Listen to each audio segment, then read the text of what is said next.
All right. Welcome back to Tragedy and Hope Live.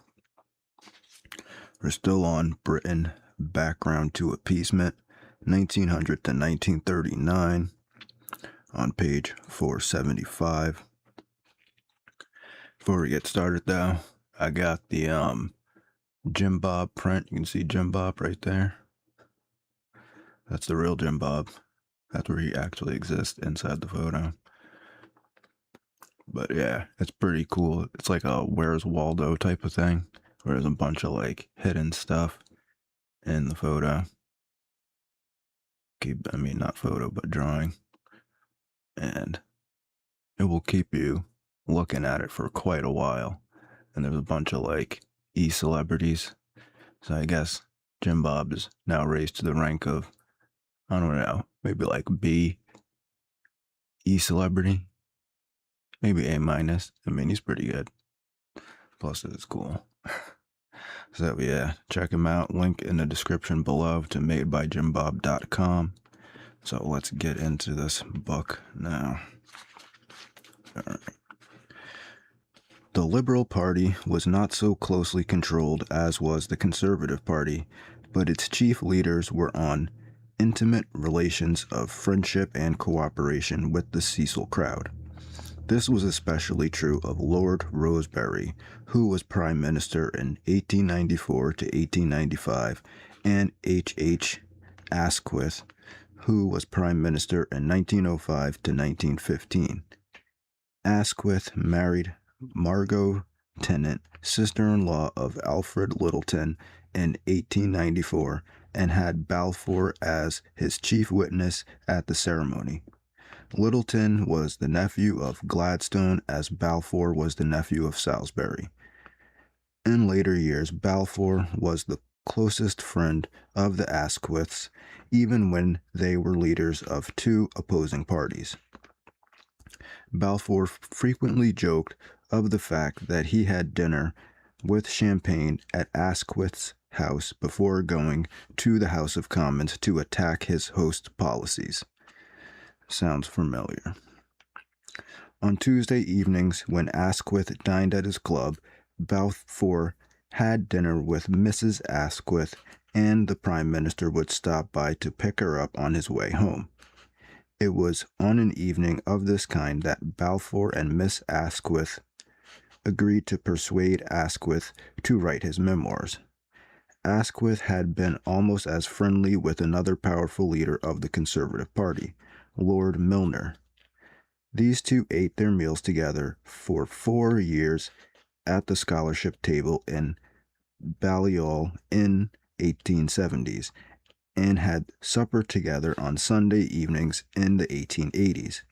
Miss Asquith had a romantic interlude with Milner in Egypt in 1892 when she was still Margot Tennant, and later claimed that she got him his appointment as chairman of the board of Inland Revenue by writing to Balfour from Egypt to ask for this favor. Damn, he laying the pipe. In 1908, according to W.T. Stead, Miss Asquith had 3 portraits over her bed, those of Rosebery, Balfour, and Milner. Damn. It's like that. Jeez.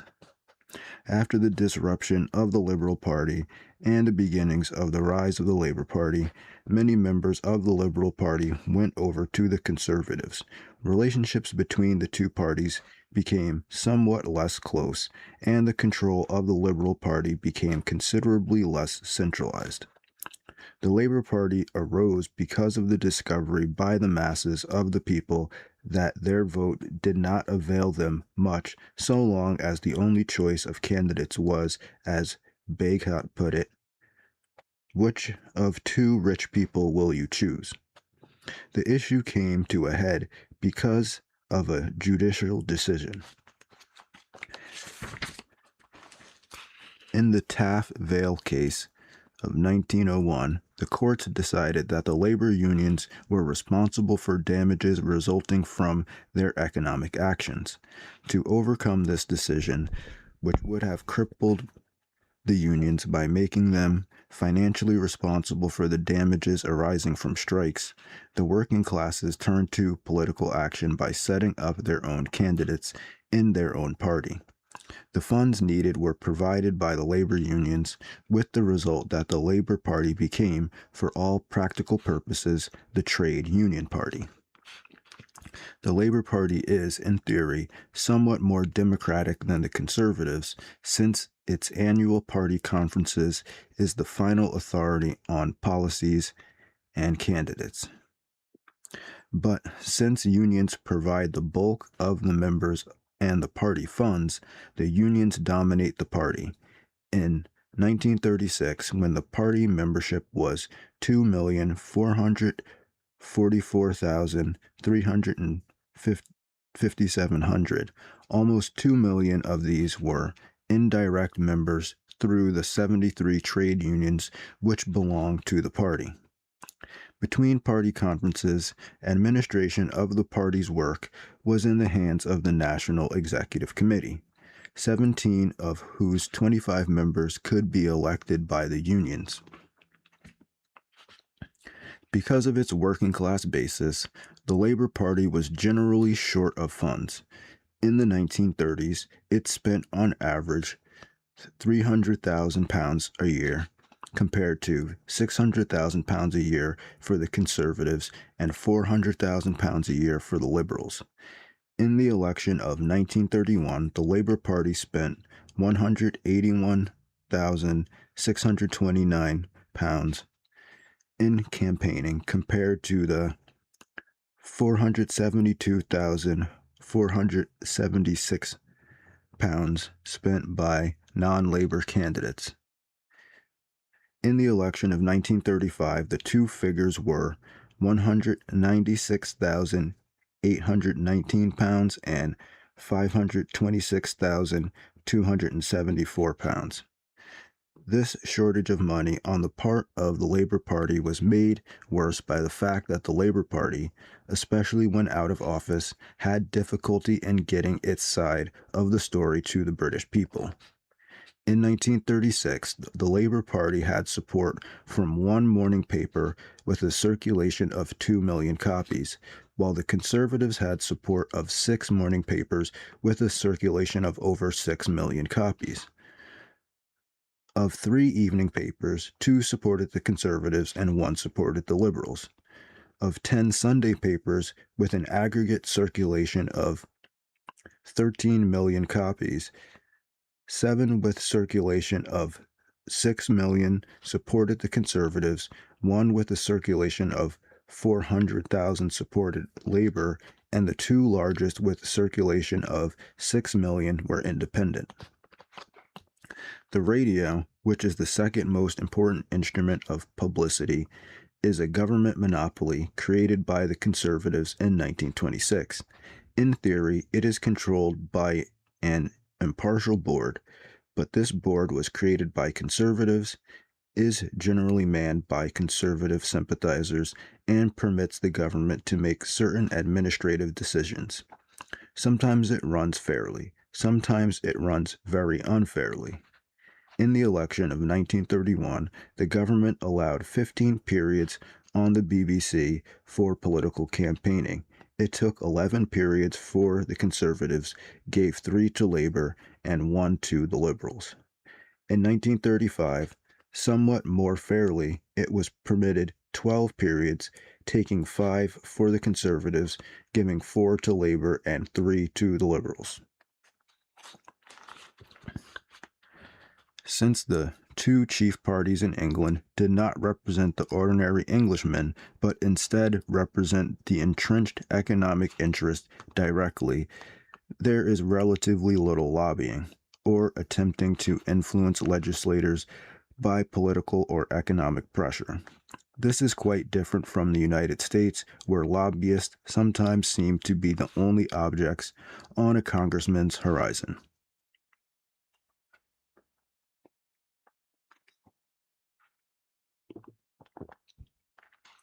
In England, where the economic interests are directly represented in Parliament, Lobbying comes chiefly from groups influenced by non-economic issues like divorce, women's suffrage, anti-vivisection, and so on. On the whole, if we were to look only at politics in Britain,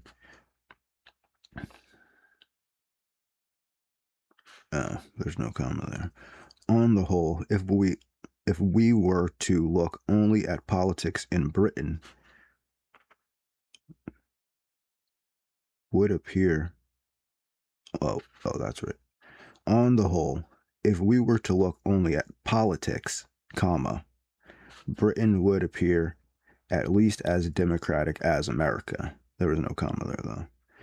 It is only when we look outside the sphere of politics to the social or economic spheres that we see that the old division into two classes was maintained relatively rigidly until 1939.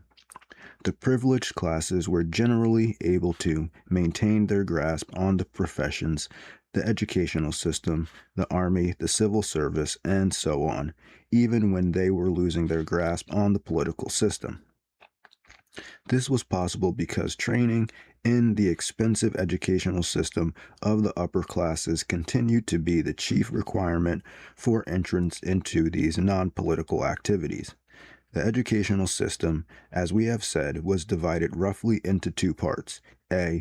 One part for the ruling classes consisted of preparatory schools, the so-called public schools, and the old universities, and the other for the masses of people consisted of public elementary schools, the secondary schools, and the newer universities. This division is not absolutely rigid, especially on the university level, but it is quite rigid on the lower level. As Sir Cyril Norwood, headmaster of Harrow School, said, "The boy of ability from a poor home may get to Oxford. It is possible, though not easy, but he has no chance to enter Eton." A private school, called public school, cost about £300 a year in 1938, a sum which exceeded the annual income of more than 80% of English families. The mass of peoples obtained free primary schools only after 1870, and the secondary schools in 1902 and 1918. These latter, however, were not free, although there were many part payment places, and less than 10% of children entered a secondary school in 1938. On the highest level of education, the 12 universities of England and Wales only had 40,000 students in 1938. In the United States, at the same period, the number of students on the university level was 1,350,000, a difference which was only partially compensated by the fact that the population of the United States was 4 times as numerous as that of Britain. The educational system of Britain has been the chief bottleneck by which the masses of the people are excluded from positions of power and responsibility.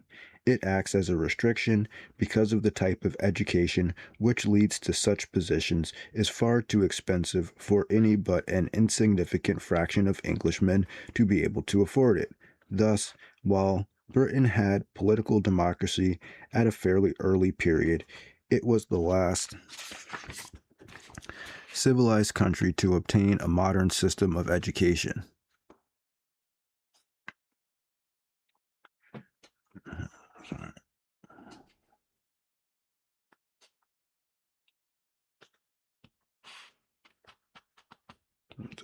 Okay.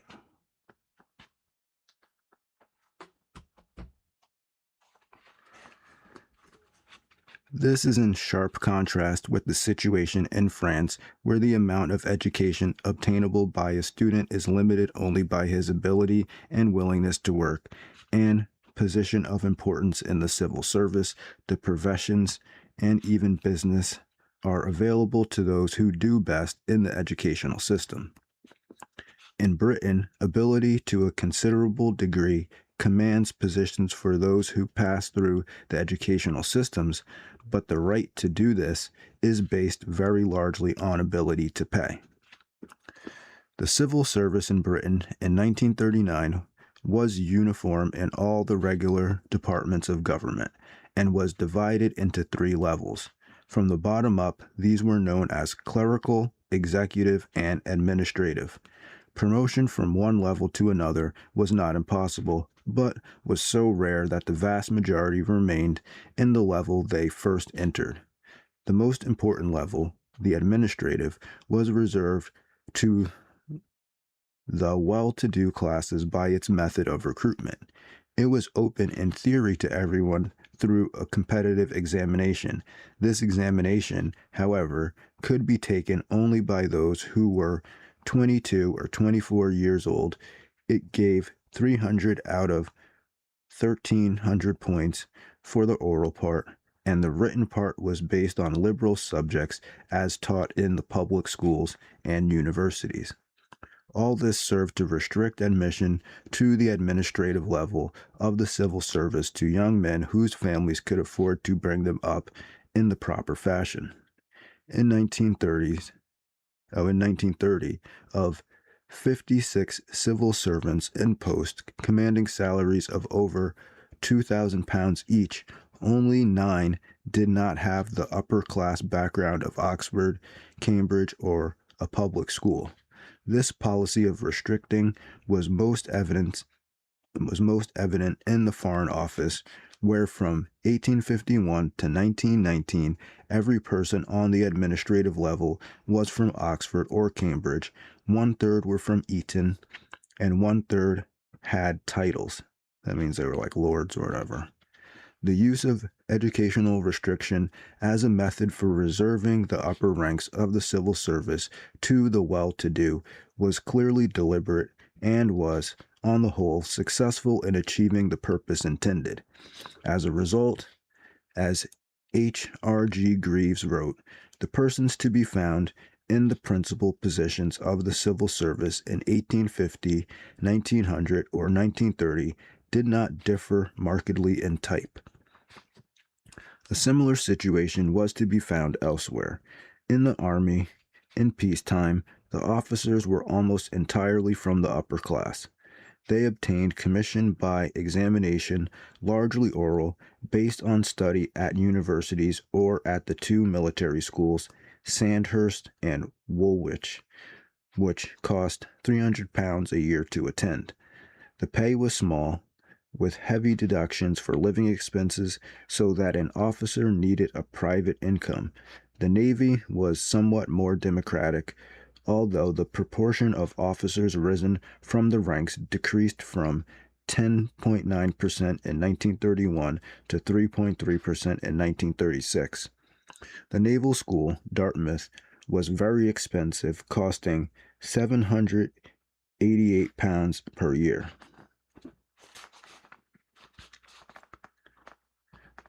The clergy of the established church represented the same social class since, until well into the 20th century, the upper ranks of the clergy were named by the government, and the lower acquired their appointments by purchase. As a consequence, in the 1920s, 71 of 80 bishops were from expensive public schools. The various members of the legal profession were also very likely to be of the upper class, because legal training was long and expensive. This training generally began at one of the older universities. For admission to the bar, a man had to be a member of one of the 4 Inns of Court: the Inner Temple, Middle Temple, Lincoln's Inn, or Gray's Inn. That's interesting that they have a Lincoln's Inn in Britain. These are private clubs to which admission was by nomination of members and payment of large admission fees varying from £58 to £200. A member was expected to eat dinners in his inn 24 nights a year for 3 years before being called to the bar. Then he was expected to begin practice by acting as devil, clerk to a barrister for a couple of years. During these years, the devil, quote unquote, that's what it says in the book, even in 1950, paid 100 guineas to the barrister, 130 pounds a year for his share of the rent, 50 guineas a year to the clerks, 30 guineas for his wig and gown, and numerous other incidental expenses. Accordingly, it is not surprising to find that the sons of wage earners formed less than 1% of the admissions to Lincoln's Inn in 1886 to 1923, and were only 1.8% in the period 1923 to 1927. In effect, then, a member of the bar might as well pass 5 years after receiving the bachelor's degree before he could reach a position where he could begin to earn a living. As a result, members of the bar have been, until very recently, almost entirely from the well-to-do classes. Since judges are appointed exclusively from barristers with from 7 to 15 years of experience, the judicial system has also been monopolized by the upper classes. In 1926, 139 out of 181 judges were graduates of expensive public schools. The same conditions also exist on the lower levels of justice, where the justice of the peace, an unpaid official for whom no legal training was required, was the chief figure. These justices of the peace have always been offshoots of the county families of well-to-do persons. With a system of legal administration and justice such as this, the process of obtaining justice has been complex, slow, and above all, expensive. As a result, only the fairly well-to-do can defend their rights in a civil suit, and if the less well-to-do go to court at all, they find themselves in an atmosphere completely dominated by members of the upper classes. Accordingly, the ordinary Englishman, over 90% of total, avoid all litigation even when he has right on his side. As a result of the condition just described, the political history of Britain in the 20th century has been a long struggle for equality. This struggle has appeared in various forms, as an effort to extend educational opportunities, as an effort to extend health and economic security to the lower classes, as an effort to open the upper ranks of civil services and the defense forces, as well as the House of Commons itself, to those classes which lack the advantages in leisure and training provided by wealth. In this struggle for equality, the goal has been sought by leveling the upper classes down, as well as by leveling the lower classes up. The privileges of the former have been curtailed, especially by taxation and more impersonal methods of recruitment to office, at the same time that the opportunities of the latter have been extended by widening educational advantages and by the practice of granting a living payment for services rendered. In this struggle, revolutionary changes have been made by the Liberal and Conservative parties, as well as by the Labour Party, each hoping to be rewarded by the gratitude of the masses of the people at the polls. Until 1915, the movement towards equality was generally supported by the Liberals and resisted by the Conservatives, although this alignment was not invariable. Since 1923, the movement towards equality has generally been supported by Labor and resisted by the Conservatives. Here again, the alignment has not been invariable. Both before and after World War I, there have been very progressive conservatives and very reactionary liberals or laborites. Moreover, since 1924, the two major parties have, as already mentioned, come to represent two opposing vested economic interests, the interest of entrenched wealth and of entrenched unionism. This has resulted in making the positions of the two parties considerably more antithetical than they were in the period before 1915, when both major parties represented the same segment of society. Moreover, since 1923, As the alienation of the two parties on the political scene has become steadily wider, there has arisen a tendency for each to take on the form of an exploiting group in regard to the greater middle class of consumers and unorganized workers. There's that war on the middle class. In the 2 decades, 1925 to 1945, it seemed that the efforts of men like Lord Melchett and others would create a situation where monopolized industry and unionized labor would cooperate on a program of restricted output, high wage, high price, and social protection of both profits and employment to the jeopardy of all economic progress and to the injury of the middle and professional classes who were not members of the phalanxed ranks of cartelized industry and unionized labor.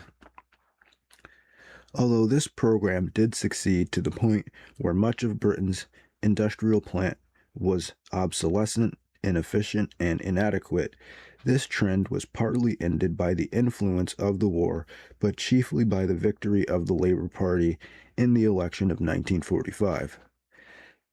As a result of this victory, the Labour Party began an assault on certain segments of heavy industry in order to nationalize them and initiated a program of socialized public services like public medicine, subsidized low food prices, and so on, which broke the tacit understanding with monopolized industry and began to distribute the benefits of the socialized economy outside the ranks of trade union members to other members of the lower and lower middle classes. The result was to create a new society of privilege, which from some points of view looked like an inversion of the society of privileges of 1900. The new privileged were the trade union elite of the working classes and the older privileged of the upper classes, while the exploited were the middle class of white-collar and professional workers who did not have unionized strength of the one or the invested wealth of the other. Right.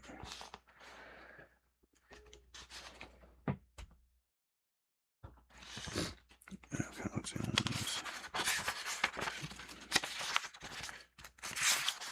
Okay.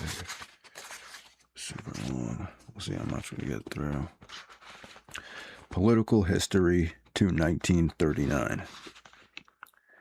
The domestic political history of Britain in the 20th century could well be divided into three parts by the two great wars with their experience of coalition or national government. In the first period, 10 years of conservative government in which Salisbury was succeeded by Balfour were followed by 10 years of liberal government in which Campbell Bannerman was succeeded by Asquith. The dates of these four governments are as follows. A. Conservative, Lord Salisbury, 1895 to 1902. Arthur J. Balfour, 1902 to 1905. And then Liberal, Henry Campbell Bannerman, 1905 to 1908. Herbert Henry Asquith, 1908 to 1915. The government of Balfour was really nothing but a continuation of the Salisbury government, but it was a pale imitation. Balfour was far from being the strong personality his uncle was, and he had to face the consequences of the Salisbury government's mistakes. In addition, he had to face the beginnings of all those problems of the 20th century which had not been dreamed of during the great days of Victoria. Problems of imperialist aggressions, of labor agitation, of class animosities, of economic discontents. The sorry record of the British War Administration during the Boer War led to the establishment of a parliamentary committee of investigation under Lord Esher. The report of this group resulted in a whole series of reforms which left Britain far better equipped to stand the shocks of 1914 to 1918 than she would otherwise have been. not the least of the consequences of the Committee of Investigations was the creation in 1904 of the Committee on Imperial Defense. On this latter committee, Escher was, for a quarter century, the chief figure, and as a result of his influence, there emerged from obscurity of its secretarial staff two able public servants, Ernest Swinton, later inventor of the tank, and Maurice Lord Hankey, later Secretary of the Peace Conference of 1919, and for 20 years, Secretary to the Cabinet. Okay, that sentence was 2 pages long. I know run-on sentences, but geez, okay.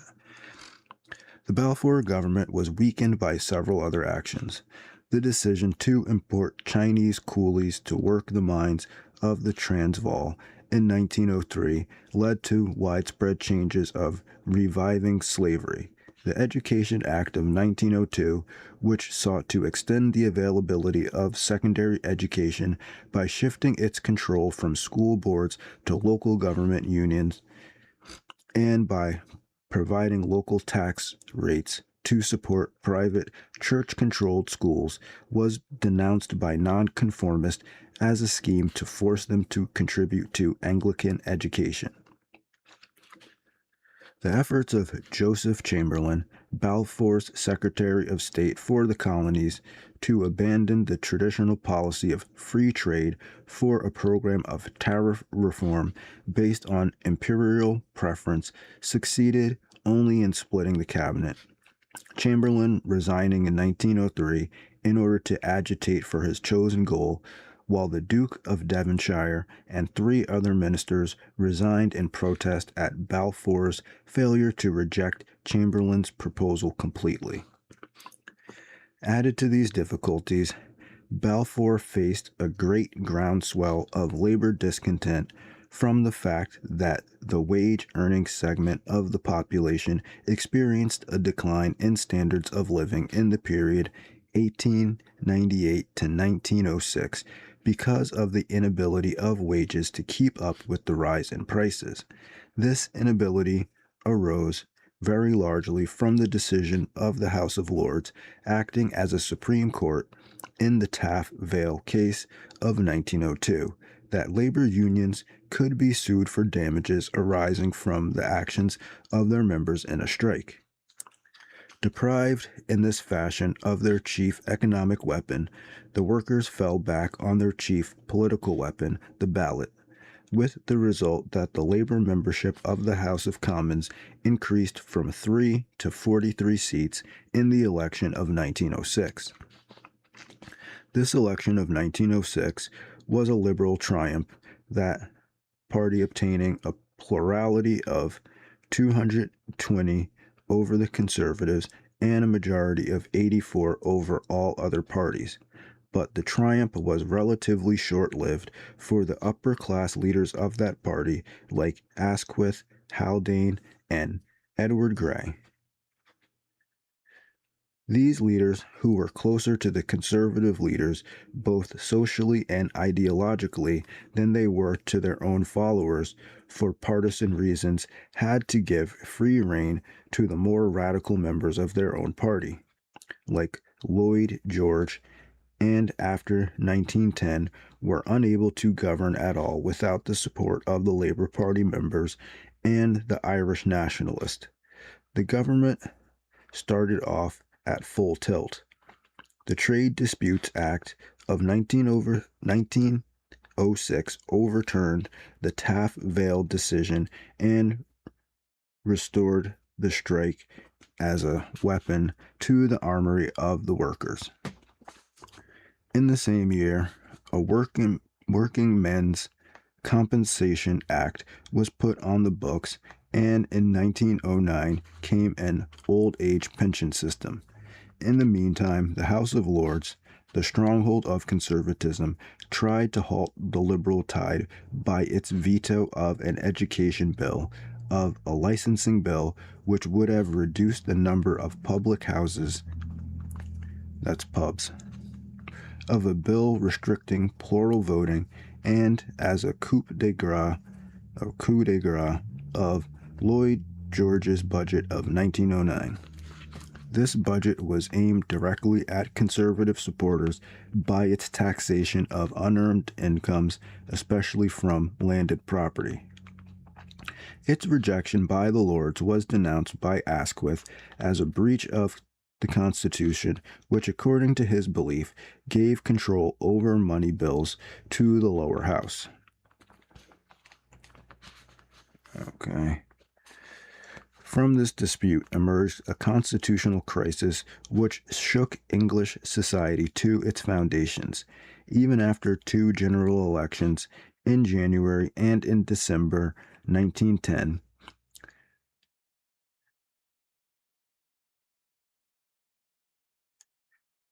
had returned the Liberals to power, although with a reduced majority.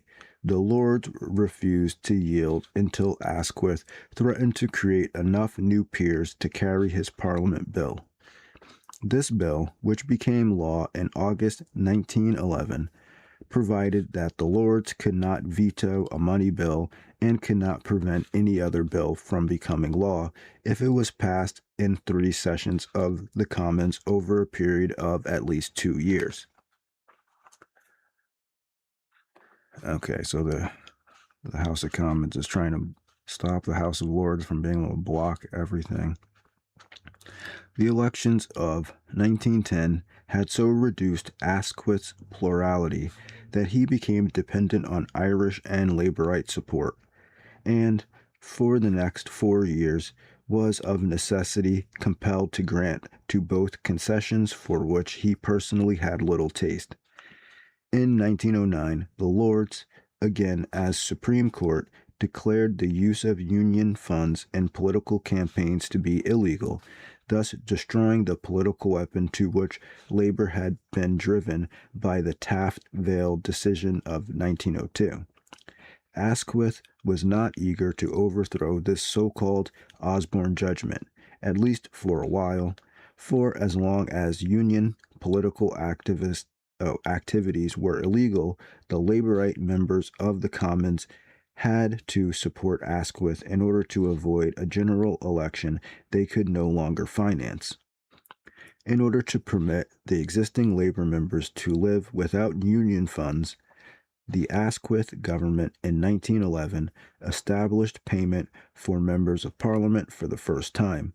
Labour was also rewarded for its support of the Asquith government by the creation of health and unemployment insurance in 1911, by a minimum wage law in 1912, and by a Trades Union Act in 1913. This last item made it legal for labor organizations to finance political activities after approval by a majority of their members and from a special fund to be raised from those union members who did not ask to be exempt. Assaulted by the supporters of woman suffrage. Wow, they put woman suffrage. I guess that's a common way to say it in England, to just say woman instead of women's suffrage. Assaulted by the support. That's what it says. It says woman. It doesn't have an S. It's on page 483. Assaulted by the supporters of woman suffrage. Dependent on the votes of Labour and Irish nationalists, and under steady pressure from nonconformist liberals, the Asquith government had an unpleasant period from 1912 to 1915.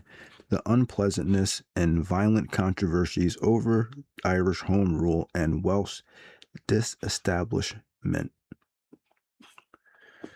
Both bills were finally jammed through without the acceptance of the Lords in September 1914, in both cases with provisions which suspended their application until the end of the war with Germany. Thus, the weakness and division of the Asquith government and the alarming division in Britain itself were swallowed up in the greater problems of waging a modern war of unlimited resources. The problem of waging this war was given eventually two coalition governments, at first 1915 to 1916 under Asquith and later 1916 to 1922 under the more vigorous direction of David Lloyd George. The latter coalition was returned to power in the khaki election of December 1918 on a program promising punishment of German war criminals, full payment by the defeated powers of the cost of the war, and homes fit for heroes. Although the coalition government was made up of conservatives, liberals, and labor, with an ex-liberal as prime minister, the conservatives had a majority of seats in parliament and were in closest contact with Lloyd George, so that the coalition government was, except in name, a conservative government. The political history of Britain in the years between 1918 and 1945 is a depressing one, chiefly because of conservative errors in domestic economic policy and in foreign policy. In this period, there were 7 general elections: 1918, 1922, 1923, 1924, 1929, 1931, and 1935. Only in one, 1931, did a party receive a majority of the popular vote, but in 4, the Conservatives obtained a majority of seats in the House of Commons. On the basis of these elections, Britain had 10 governments in the period 1918 to 1945. Of these, 3 were conservative-dominated coalitions, 1918, 1931, and 1940. 2 were Labor, supported by liberal votes, 1924 and 1929, and 5 were conservatives, 1922, 1923, 1924, 1935, and 1937. Thus, there's got a whole chart of them on page 484. The Lloyd George coalition was almost a personal government, as Lloyd George had his own supporters and his own political funds and feuds. Although technically a liberal, Lloyd George had split his own party so that Asquith was in opposition along with the Labour Party and about an equal number of conservatives. Since the 80 Irish National and Irish Republicans did not take their seats, the 334 conservatives in the coalition had a majority of the Commons, but allowed Lloyd George to take responsibility for handling the post-war problems. They waited 4 years before throwing him out. During this time, domestic affairs were in turmoil and foreign affairs were not much better. In the former, the efforts to deflate prices in order to go back on the gold standard at the pre-war parity was fatal to prosperity and domestic order. Unemployment and strikes increased, especially in the coal mines. The conservatives prevented any realistic attack on these problems and passed the Emergency Powers Act of 1920, which, for the first time in English history, gave a peacetime government the right to proclaim a state of siege, as was done in 1920, 1921, and 1926. Unemployment was dealt with by the establishment of a dole, that is, a payment of 20 shillings a week to those unable to find work. The wave of strikes was dealt with by minor concessions, by vague promises, by dilatory investigations, and by playing one group off another. The revolt in Ireland was met by a program of strict repression at the hands of a new militarized police known as Black and Tans. The Protectorate over Egypt was ended in 1922, and a re-examination of imperial relations was made necessary by the refusal of the Dominions to support the United Kingdom in the Near East crisis arising from Lloyd George's opposition to Kemal Ataturk. On October 23rd, 1923, the Conservatives overthrew Lloyd George and set up their own government under Bonar Law. In the following general election, they obtained 344 of 615 seats and were able to continue in office. This conservative government lasted only 15 months under Bonar Law and Stanley Baldwin. In domestic affairs, its chief activities were piecemeal action on unemployment and talk about a protective tariff. On this last issue, Baldwin called a general election in December 1923 and lost his majority, although continuing to have the largest bloc in the Commons, 258 seats to Labor's 191 and the Liberals' 159. Asquith, who held the balance of power, could have thrown his support either way and decided to throw it to Labor, hoping to give Labor a fair chance. Thus, the first Labor government in history came to office, if not to power. With an unfriendly House of Lords, an almost completely inexperienced cabinet, a minority government, a large majority of its members in Commons, trade unionist with no parliamentary experience, and a liberal veto over any effort to carry out a socialist or even laborite program, little could be expected from MacDonald's first government. Little was accomplished, nothing of permanent importance at least,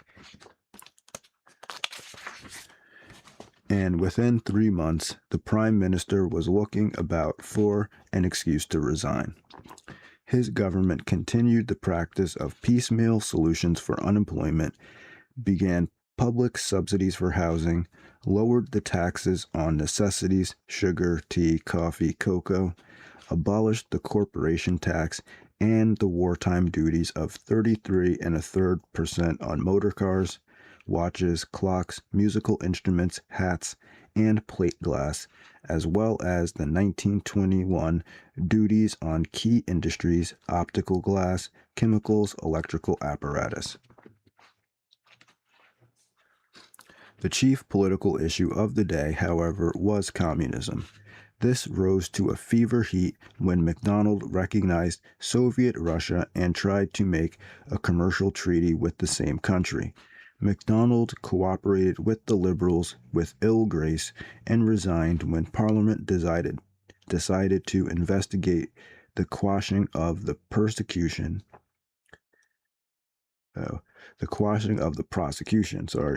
under the Indictment to Mutiny Act of the editor of a communist weekly paper. In the resulting general election, the Conservatives played the Red Scare for all it was worth. They were aided greatly when the permanent officials of the Foreign Office issued, 4 days before the election, the so-called Zinoviev letter. This forged document called upon British subjects to support a violent revolution in behalf of the Third International. It undoubtedly played some role in gaining the Conservatives their largest majority in many years, 412 out of 615 seats. So that's like some fake news type stuff. Put a post-it note there. So you can see, like, these like elite people have always been using this kind of like fake news type of stuff to manipulate the masses into thinking that they're voting for somebody, but really it's like just they put somebody there and then you get excited because they're saying what you want to hear. Thus began a conservative government which was in office under Baldwin for 5 years. Winston Churchill, as Chancellor of the Exchequer, carried out the stabilization policy which put England on the gold standard with the pound sterling at the pre-war rate of parity.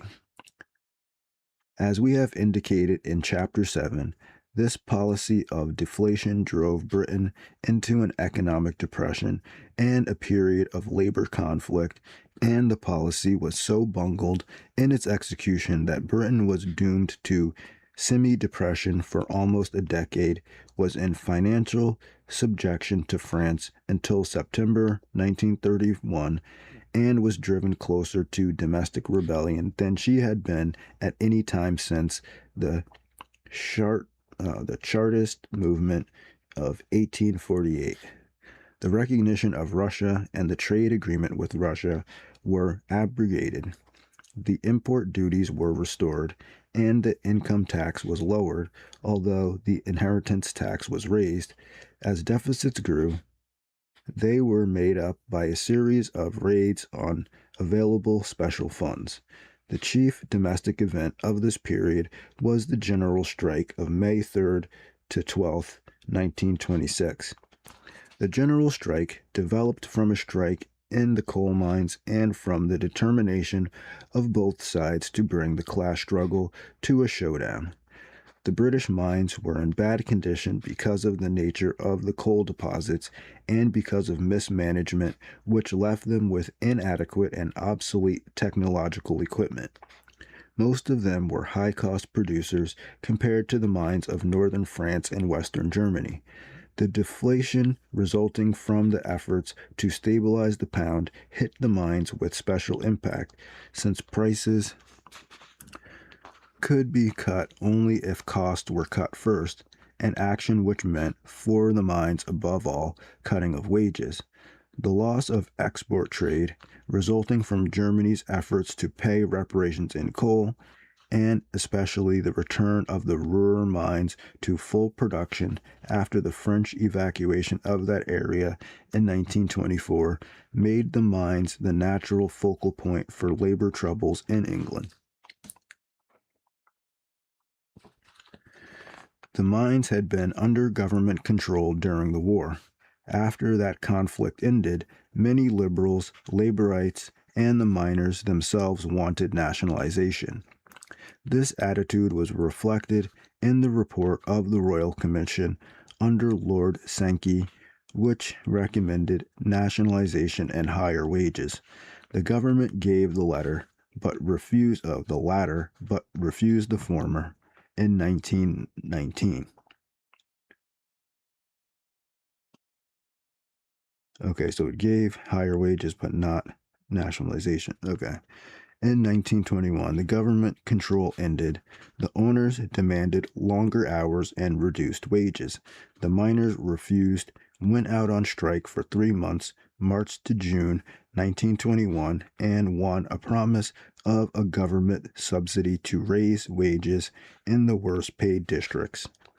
In 1925, as a result of stabilization, the owners announced new wage cuts. Because the miners objected, the government appointed a new royal commission under Sir Herbert Samuel.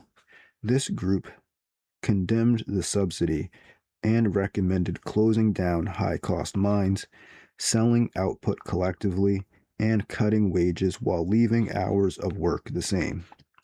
Since owners, government, and labor were all willing to force a showdown, the affair drifted into crisis when the government invoked the Emergency Powers Act of 1920, and the Trades Union Congress answered with an order for a general strike.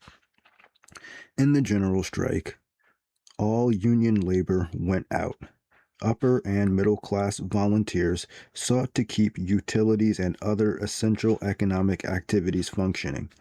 The government issued its own news bulletin, the British Gazette, under Churchill, used the British Broadcasting Corporation to attack the unions, and had their side supported by the only available newspaper, the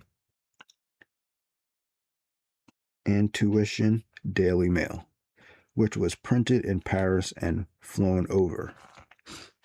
The Trade Union Congress had no real heart in the strike, and soon ended it, leaving the striking miners to shift for themselves. The miners stayed out for 6 months and then began to drift back to work to escape starvation. They were thoroughly beaten, with the result that many left England. The population of the worst hit area, South Wales, fell by 250,000 people, in the 3 years.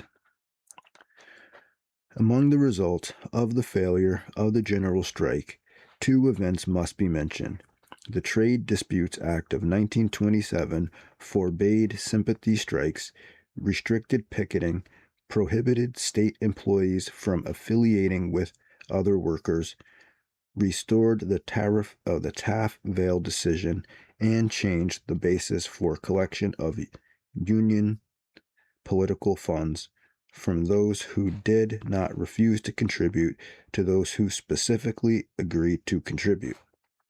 The Trade Union Congress, disillusioned with economic weapons of class conflict, discarded the strike from its arsenal and concentrated its attention on political weapons. In the economic field, it became increasingly conservative and began to negotiate with the leaders of industry, like Lord Melchett of Imperial Chemical Industries, on methods by which capital and labor might cooperate to mulct consumers. A National Industrial Council, consisting of the Trade Union Congress, the Federation of British Industries, and the National Conference of Employers, was set up as the instrument of this cooperation. The last 3 years of the Conservative government were marked by the creation of a national system of electric power distribution and of a government-owned monopoly over radio, 1926, the extension of the electoral franchise to women between 21 and 30 years of age, 1928, the Road Transport Act, and the Local Government Act of 1929. In these later years, the government became increasingly unpopular because of a number of arbitrary acts by the police. As a result, the general election of 1929 was almost a repetition of that of 1923. The Conservatives fell to 260 seats. Labor, with 288 seats, was the largest party but lacked a majority, and the Liberals, with 59 seats, held the balance of power. As in 1923, the Liberals threw their support to Labor, bringing to office the second MacDonald government. The MacDonald government of 1929 to 1931 was even less radical than that of 1924. The Labor members were unfriendly to their Liberal supporters and were divided among themselves so that there was petty bickering even within the cabinet. The Liberal members were not more progressive than Labor and became impatient with Labor's conservative policies. Snowden, a chancellor of the Exchequer, kept the important duties and raised other taxes, including the income tax. Since this was not sufficient to balance the budget, he borrowed from various separate funds and moved towards the date on which income tax was due. The Lord Privy Seal, J.H. Thomas, a railroad union leader, was made head of a group seeking a solution to the problem of unemployment. After a few months, the task was given up, and he was made Secretary of State for the Dominions.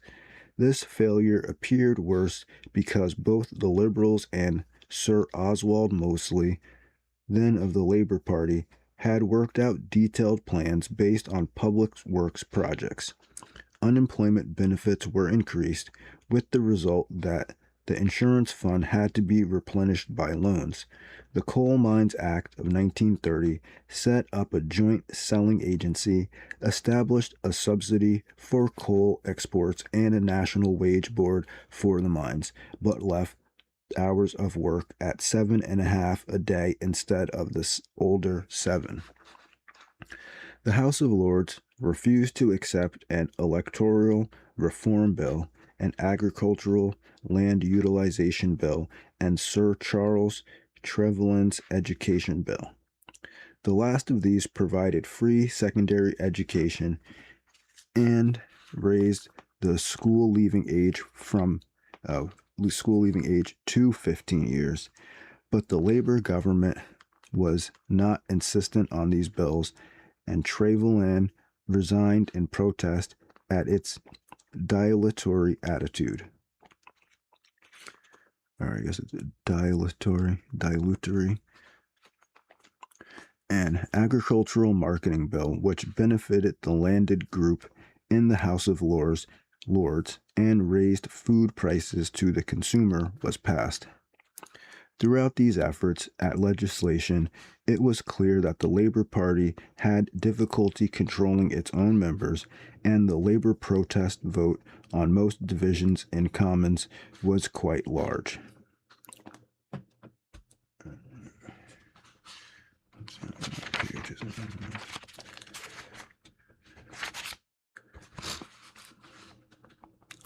The problem of the growing budgetary deficit was complicated in 1931 by the export of gold.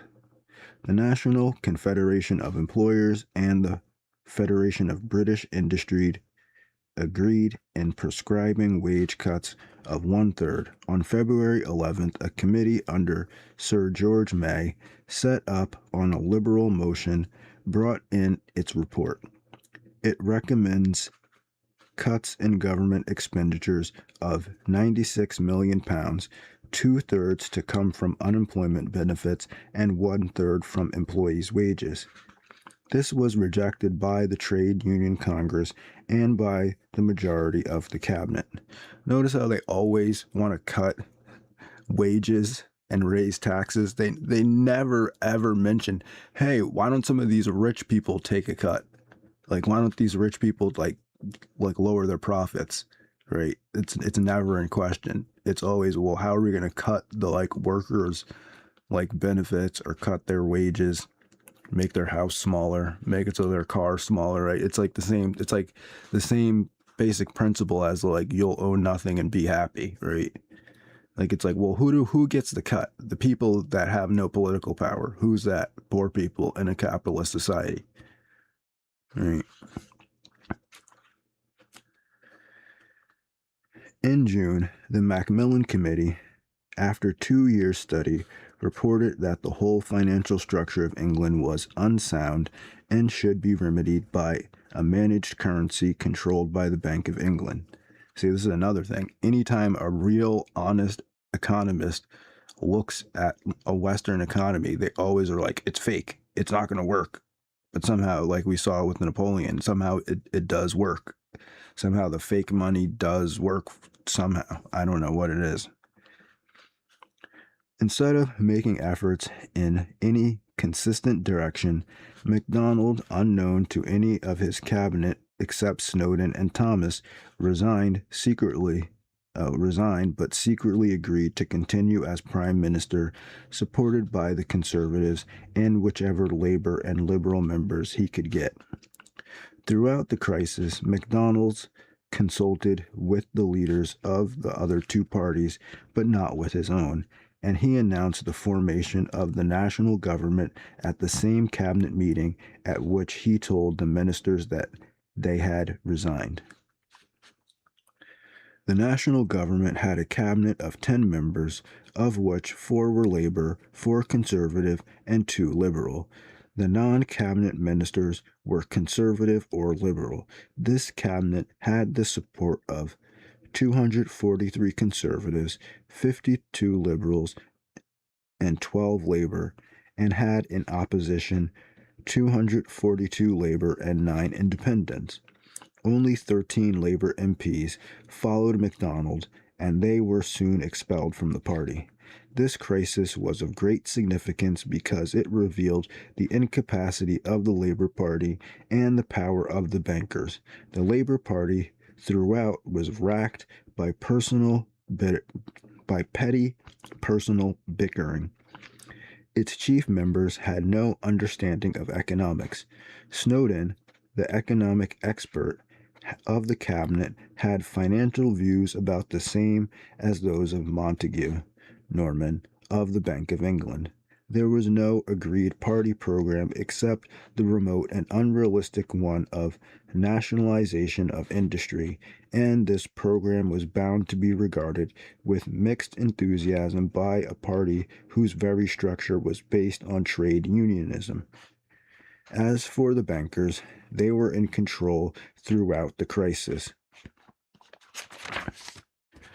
While publicly they insisted on a balanced budget, privately they refused to accept balancing by taxation and insisted on balancing by cuts in relief payments. See, that's just what I just said.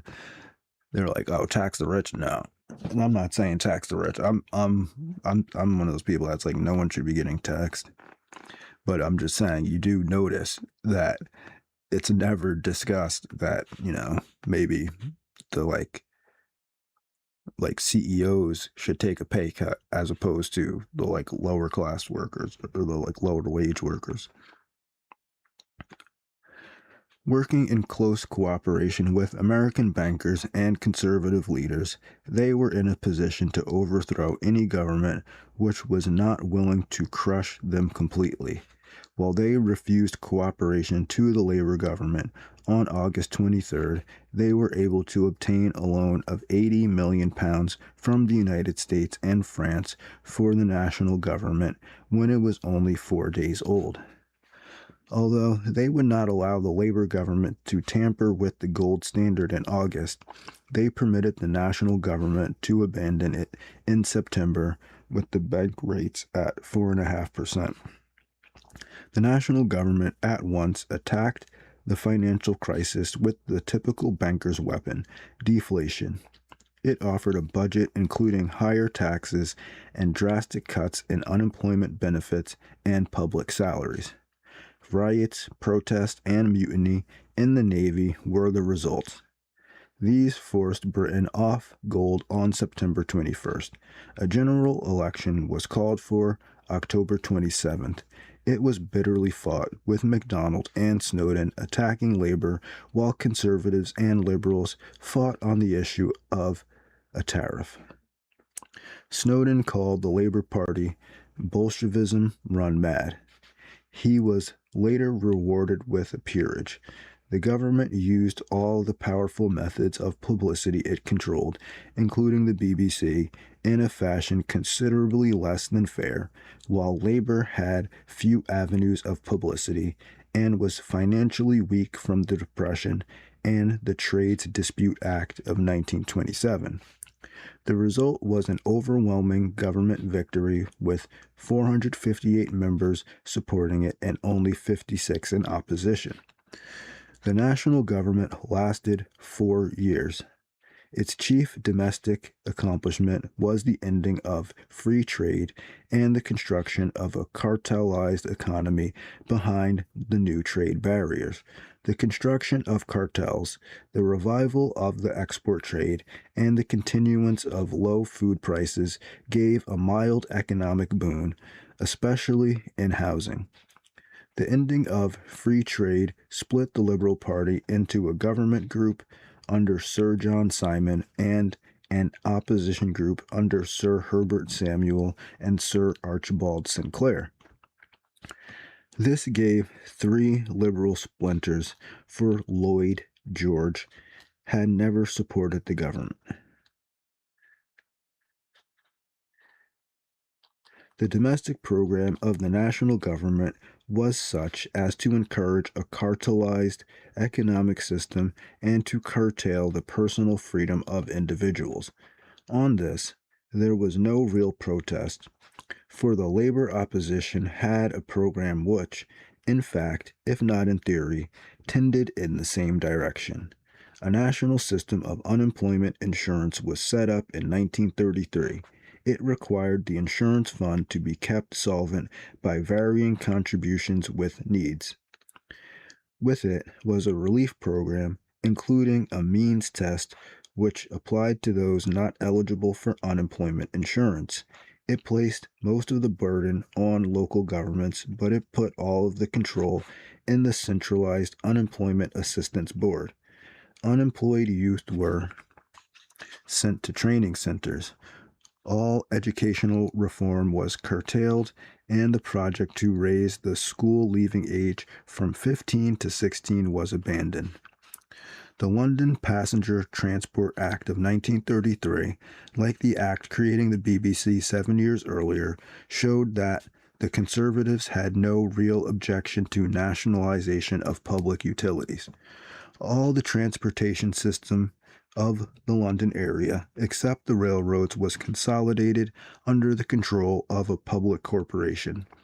Private owners were bought out by generous exchange of securities, and a governing board was set. This has got some now it's got like typos in it. It says, and a governing board was set of trustees representing various interests. Okay, so I'm pretty sure that they meant set up of trustees representing various interests, but it definitely says set US. It's on page 491. Typo or typographical error. I guess that's how he would write it, because he wouldn't use any abbreviations at all. He'd be like, it's a typographical error. The Agricultural Marketing Act of 1931, as modified in 1933, provided centralized control of the distribution of certain crops with minimum prices and government subsidies. I mean, it's not like we weren't doing that in the United States too, so it's not like that much different. The police of London, with jurisdiction over 1/6 the population of England, were reorganized in 1933 to destroy their obvious sympathy with the working classes. This was done by restricting all ranks above inspector to persons with an upper-class education, by training them in the newly created police college, and by forbidding them to join the police federation, a kind of union. Interesting. The results of this were immediately apparent in contrast between the leniency of the police attitude towards Sir Oswald Mosley's British Union and the fascist, which beat up British subjects with relative impunity, and the violence of police action towards even peaceful anti-fascist activities. This tolerant attitude towards fascism was reflected in both the radio and cinema. A severe indictment to Disaffection Act in 1934 threatened to destroy many of the personal guarantees built up over the centuries by making police search of homes less restricted, and by making the simple possession of material likely to disaffect the armed forces a crime.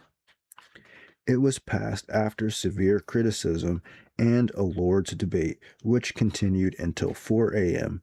For the first time in 3 generations, personal freedom and civil rights were restricted in a time of peace.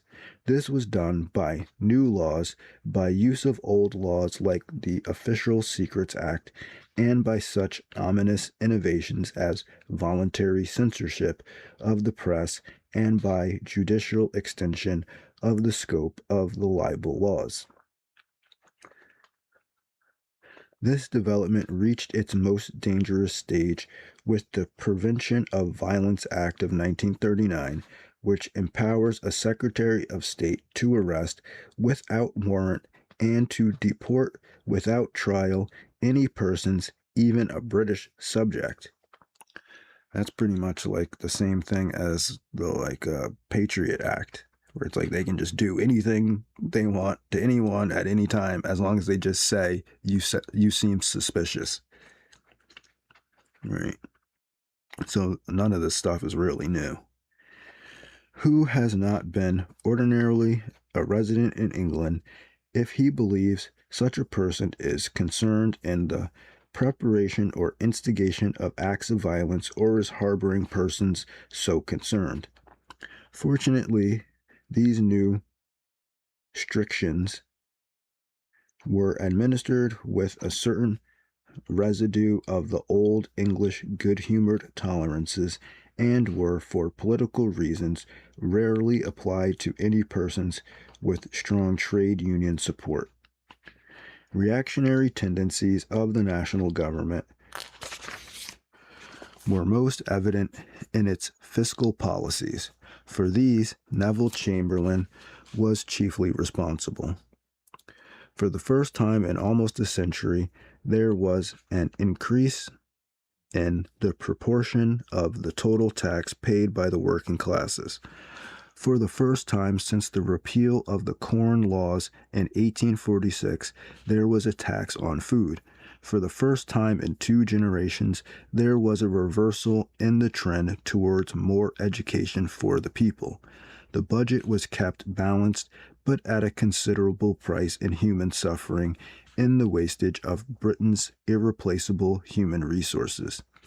By 1939, in the so-called depressed areas of Scotland, of South Wales, and of North-East Coast, hundreds of thousands had been unemployed for years, and as the Pilgrim Fund pointed out, had their moral fiber completely destroyed by years of living on inadequate dole.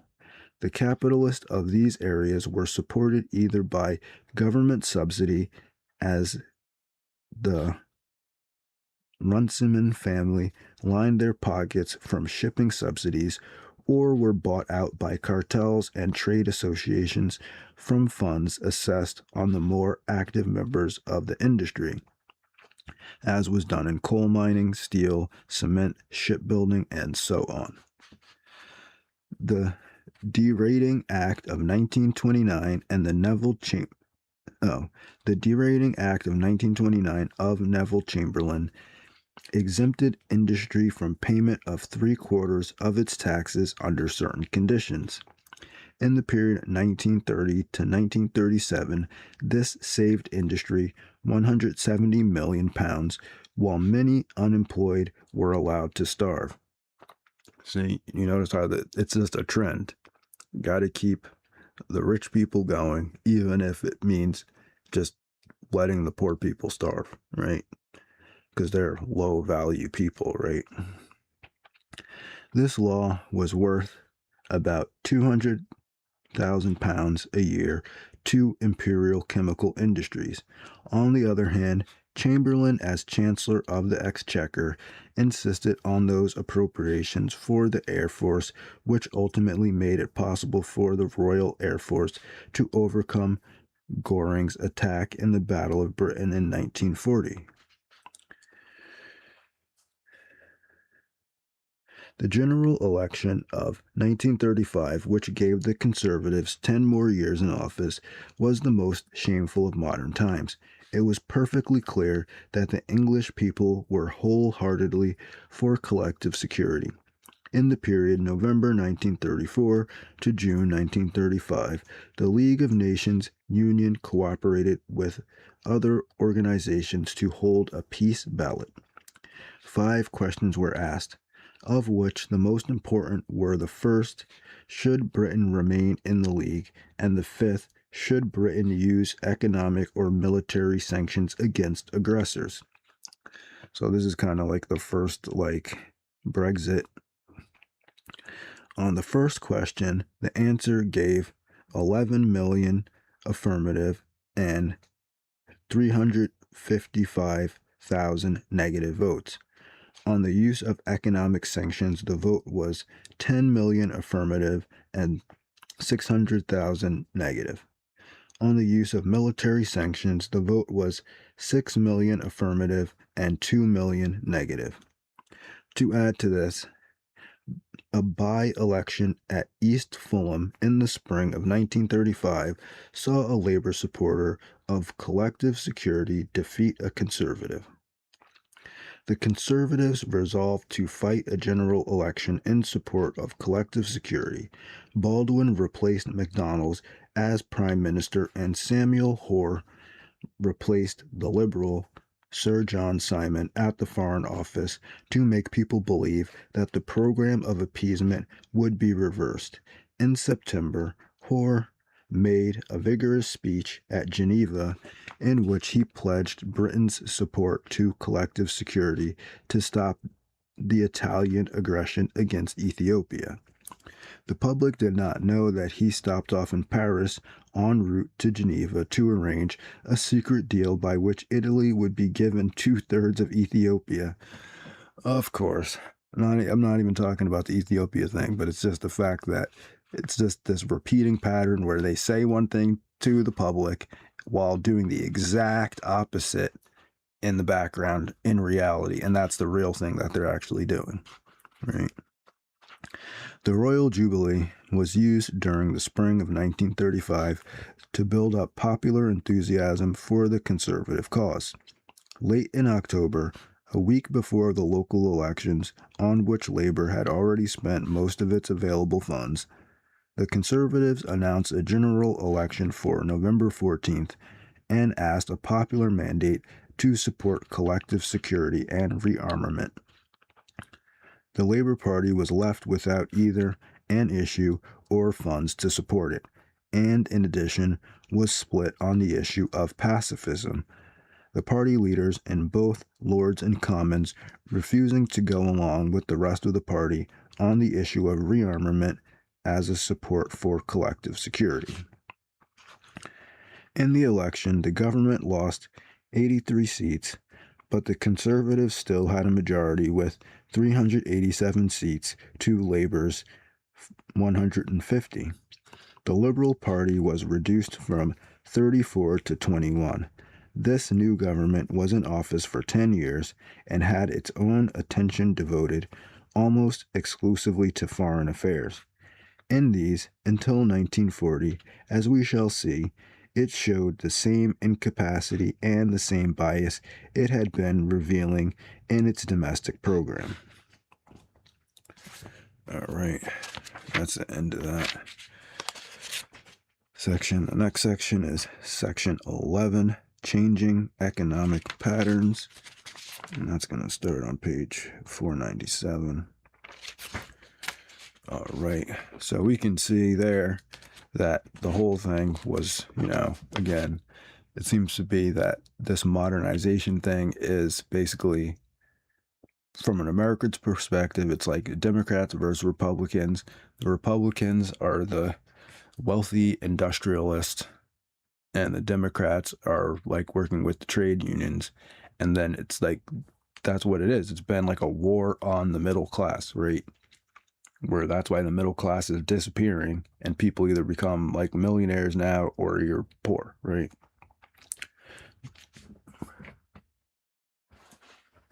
And it's because the middle class is full of basically people that were trained or programmed or educated to think that they were free trading, free to choose their job, and they don't have to be in some type of labor organization or some type of secret society, upper class mafia cartel type of thing in order to make a living.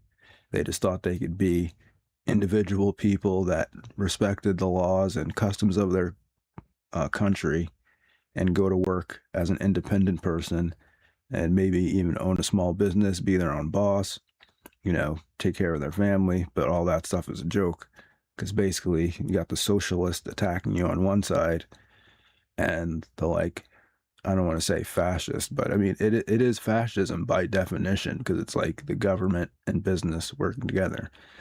Because obviously you can see from the last chapter that Nazis were not fascist. They were authoritarian, but fascism is a completely different system. So when people say, oh, Trump is a Nazi and a fascist, you got to kind of pick one, because they're not the same thing. You can't say someone's a Nazi fascist, because Nazism is National Socialism, and fascism is when basically the corporations run the government, and it's a combination of state and corporate power. That's a definition of it. So we can see that, the British government is quite fascist in the sense that, it has like a secret ruling party, the Conservative Party, that controls the military and the press. And so then we can see how Labor got in by basically using the unions, the trade unions, in order to increase their voting percentages by basically making the unions all vote for their people. So yeah, that's it for this video. Thanks for watching if you did. If you didn't, you won't hear this. Also, again, check out madeforjimbob.com. Link in the description. Have a good day and Merry Christmas. Peace.